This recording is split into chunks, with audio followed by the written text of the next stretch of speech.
90-day. One couple is pregnant after their baby-making trip as another ends their engagement after K1 visa fallout. One couple from 90-day fiancé, before the 90 days, is seemingly calling it quits, while another is starting a family. On the December 22nd episode of the TLC series, Tigerlily revealed her baby-making trip to Turkey with her new husband Adnan was a success, sharing a home video of her positive pregnancy test as proof. "I started having some lower abdominal pressure since the baby-making trip," she explained. "So it totally may be too early, but I made sure to travel in my primetime ovulation window." The 41-year-old Texas woman took the pregnancy test shortly after returning from Turkey, but Tigerlily did not want to tell Adnan about the results right away. "It's not something that you tell someone on the phone," she explained in her video. "I'm going to have to look and see when I can go next and tell him in person," she added. "I just hope he gets his spousal visa approved as soon as possible, because how am I going to do this alone?" In a statement to people after the news, Adnan and Tigerlily said, "We are so happy we had a successful baby-making trip and are expanding our family," adds Tigerlily. "I was thrilled to find out I'm pregnant so quickly. I can't wait for Adnan to join me in the US for my pregnancy journey. I hope it won't be too long to wait for his visa to get approved."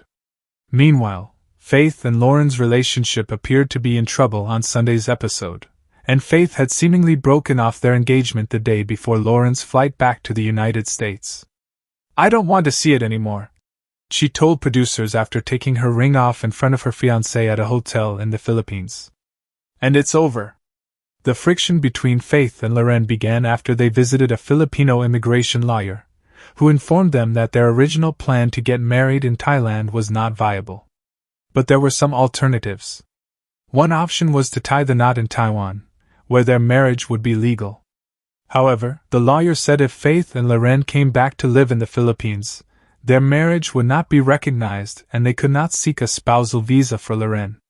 The second option was to file a visa and bring Faith over to the US, where marriage is legal for members of the LGBTQ+ community. The couple could still marry in Thailand and seek a spousal visa, or file for a K1 visa and begin the 90-day process as fiancés.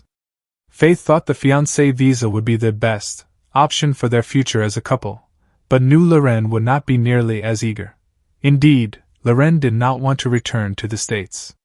"This is what I didn't want to hear because the whole point was to never leave here," he said in a confessional, later adding, "I could never afford to sponsor Faith for the K1 visa."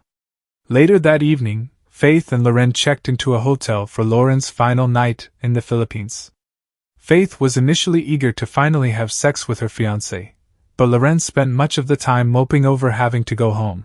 After a quick toast, Lauren told Faith he did not want to hire a lawyer for the K1 visa process due to his financial issues.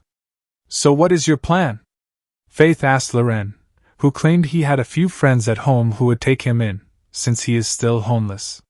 So Faith pivoted, asking Lauren if he was happy with the idea of returning to the US.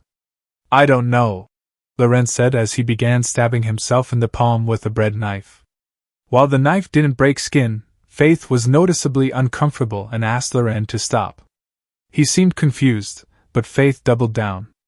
"I'm scared of what you do," she confessed, but Lauren shrugged it off and told her it was normal. Still uncomfortable, Faith picked up the knife and placed it on a nearby couch, away from the table where they were sitting.